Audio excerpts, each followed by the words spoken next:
Elvis, muchísimas gracias por el espacio. La verdad, un placer siempre conversar con los amigos, siempre es interesante eso, y más por estos temas que son apasionantes y que, para mí especialmente, y que para otras personas también lo son, y que ya que vamos a hablar de cultura, creo que están estos temas enmarcados en un poquito de ignorancia. A veces la gente no conoce muy bien de qué se tratan estos temas. Bueno, yo me defino a mí mismo como un metalero. Por ahí empieza mi perfil. Yo soy un metalero quien trabaja para poder hacer el metal. Tengo la suerte de tener un trabajo que amo, porque el turismo es una cosa que me apasiona mucho, pero yo soy primeramente un metalero. Yo vivo metal, yo pienso metal, oigo metal, desayuno con metal, es lo mío. No es el único género que escucho, pero es el que más frecuencia tengo para escuchar. No denigro ni a ningún otro género. En general, el arte es así, ¿no? Muchos metaleros caemos a veces en esa, digo, caemos como, como conjunto, más no individualmente. Muchos metaleros caemos mala, en esa mala práctica de criticar otros géneros, ¿no? Para nada. Yo tengo amigos que escuchan muchos géneros y entre ellos uno de esos el metal. Yo, en cambio, escucho metal y algunos otros géneros de esa forma. Yo tengo, insisto, este trabajo que amo y quiero mucho, y que me permite hacer mi pasión, que es el metal, ¿no? No he podido ser un músico profesional, que tiene sus ventajas y sus desventajas, ¿no? La ventaja es que cuando uno es un músico independiente puede un poco hacer lo que quiera. Cuando uno es un músico ya que te debes a un público, nosotros tenemos nuestro público, y qué chévere gente que es la gente de carne y cañón, siempre nos escriben y nos dicen, oye, qué bien, pero el ser músico independiente tiene sus ventajas, ¿no? Que uno puede medio ir por la línea que uno quiere. Eso es bastante interesante. Y sí, también hicimos un documental junto a Freddy, mi compañero, y a Rafael. Freddy es de Francia, y Rafael es de Australia. Junto a ellos hicimos este documental, una cosa bien loca que salió así de la nada, y creo que salió bien. Creo que es un trabajo que no existía. Es un trabajo que para nada pretendemos que sea el único. Creo que todo documental está incompleto, todo documental. Es imposible poner, por más simple que sea el tema, un documental es una cosa que expresa un punto de vista desde una perspectiva en un momento, entendiendo que las cosas evolucionan y cambian, ¿no? Entonces el documental creo que salió bien para lo que queríamos hacer en esa época. Muy interesante. Sí, con poco presupuesto, con poco tiempo, pero con mucho cariño y mucha pasión, que la gente, mucha gente, verdaderos metaleros, pues tenemos eso, ¿no? Esa pasión por la música. Chévere, Javier.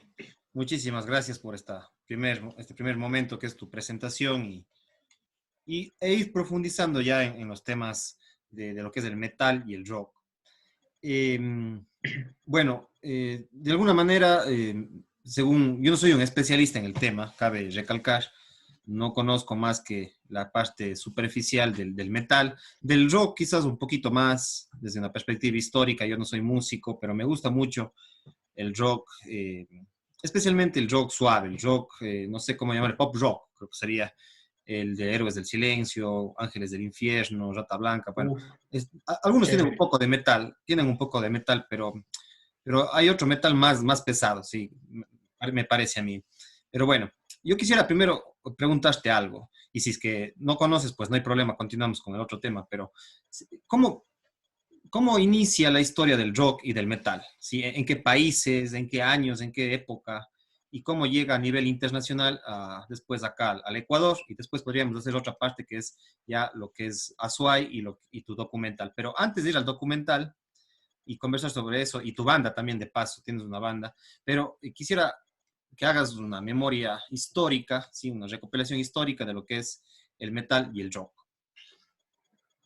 Sí, Chuta, ahí hay que hablar de varias cosas, creo. Lo conozco de forma superficial, pero sí he investigado un poquito. Mira, la, el rock sale en oposición a las corrientes que en ciertas épocas molestaban a los jóvenes, o que les tenían a los jóvenes bajo sometimientos, tanto sociales como familiares, a veces políticos. Entonces el rock surge desde esas perspectivas. El rock tiene una historia, una prehistoria, así podríamos llamarle así, ¿no? Tenemos que mezclar algunos géneros, entre ellos el country, entre ellos el rock, el rhythm and blues, la música de la cultura afro, ¿no? Mucho tiene de ahí el rock. La cultura afro, pues, cantaba unas odas que luego se convirtieron seguro en lo que hoy le conocemos como blues. Cantaban unas odas tristes que tenían que era muy sincera la música. Eso pienso que en un inicio al menos del rock tuvo mucho de eso. Era una cosa de soltar. Espero morir antes de llegar a viejo. Bueno, determinados puntos en los inicios del rock, esa era la vive rápido, muere joven. Había unos mensajes que no necesariamente son ni buenos ni malos, ¿no? Yo digo, en la cultura no se puede catalogar, esto está bien, esto está mal, ¿no? Eso era lo que los jóvenes pensaban en los primeros pinitos que dio el rock. Entonces sucedieron algunos accidentes muy interesantes. La música blues tenía mucho de honesto, ¿no? Expresaba el sentimiento de una cultura que ha sido vapuleada durante mucho tiempo y sigue siendo, de hecho, hemos visto, inclusive ahora en algunos corrientes en Estados Unidos, y sin quererme meter en el tema político, porque se convierte en un tema político en determinado punto. Entonces, la música blues, la música rhythm and blues, empieza a tomar un tinte un poco más agresivo cuando suceden algunos accidentes muy interesantes. Yo no sé en qué momento doy gracias a arriba o abajo, yo no tengo creencias, al que quiera orientarse por cualquiera de las dos vías, me parece fantástico. Sucede un accidente, se rompen los amplificadores de tubo, porque esta gente se movía, no tenían vehículos propios, iban en buses hacia las presentaciones. Entonces, el transportar su equipaje era su equipo muy rudimentario en esa época, que habrán sido unos amplificadores de tubos muy simples, se rompían por el mal uso, por maltrato más que todo. Y no tenían a veces dinero para arreglar estos amplificadores y que tenían y adquieren una característica muy interesante, estos amplificadores rotos. Adquieren un sonido distorsionado, ¿sí? En ese momento era un sonido distorsionado, no era el sonido limpio de una guitarra amplificada. Podríamos hasta hablar de dónde vino la guitarra eléctrica, que es una historia también por su cuenta, que no viene al caso. Se rompe este amplificador y empieza a dar una tonalidad, bueno, la misma tonalidad, pero con unos tintes más agresivos. Las guitarras empiezan a sonar distinto.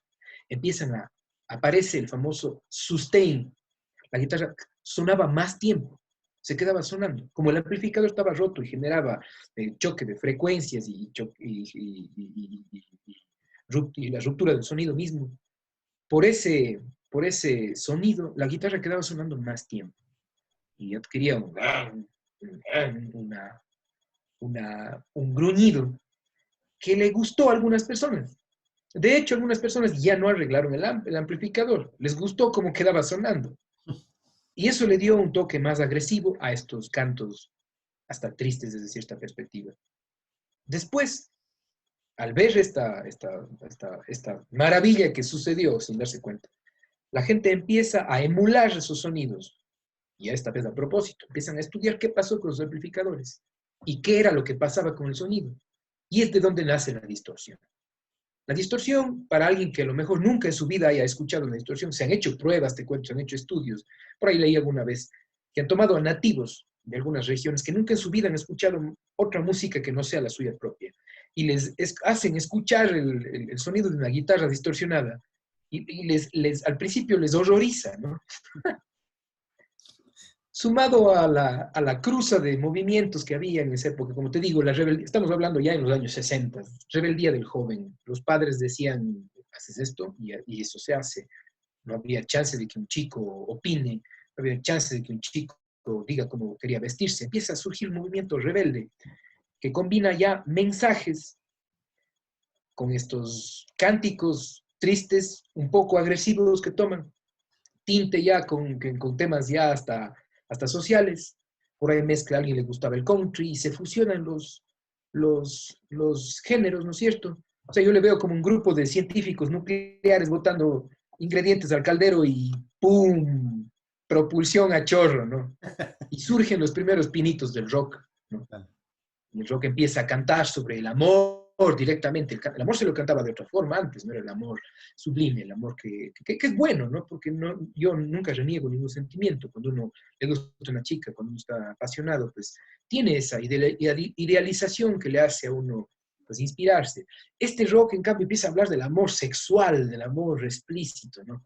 Y como te digo, después, a finales de los 60, empieza el consumo de drogas y estupefacientes a volverse una realidad y una norma en muchos de estos grupos, y empiezan a darse unas cosas muy interesantes y nace el rock and roll. Podríamos hablar de Chuck Berry, podríamos hablar de Elvis Presley, se debate quién es el verdadero padre del rock, pero muchos nombres creo que le dieron origen. Creo que es como lo que sucedió con la teoría del origen de las especies, ¿no? Darwin la publicó, sin embargo Wallace tenía ya por ahí su teoría formada. Entonces parece que todo se iba juntando, ¿no? Con muchos procesos históricos en el mundo. No es, claro que es una persona, pero a lo mejor si no hubiera sido esa persona, hubiera venido de otro lado. Entonces empiezan a darse un movimiento, es como un movimiento más bien. Exactamente, exactamente. Se junta lo social, lo político, todo junto, ¿no? Y empieza a dar la idea. Y ahí sale el rock. Entonces, un escándalo en las sociedades de esa época. Los padres empiezan a oponerse directamente y tú sabes lo que pasa cuando un padre le dice no a un hijo. Pues el hijo dice, ahora voy a meterme esto con más seriedad y más fuerza. Y empieza a ganar fuerza el movimiento rock, ¿no? El movimiento rock and roll, ¿no? Rueda la piedra, ¿no? Entonces, no tenía mucho sentido, pero para algunas personas sí, ¿no? Empieza a decir, a ver, esto es de la oposición, esto es mal. Yo iba a la iglesia a cantar mis coros, no, ahora yo canto sobre el sexo, ahora yo canto sobre la rebeldía, ahora yo canto sobre las drogas. Entonces el rock sí ha tenido este tinte y este matiz de protesta, ¿no? Por ahí va la historia del rock, hasta donde yo puedo visualizarla. Chévere, Javier, interesante.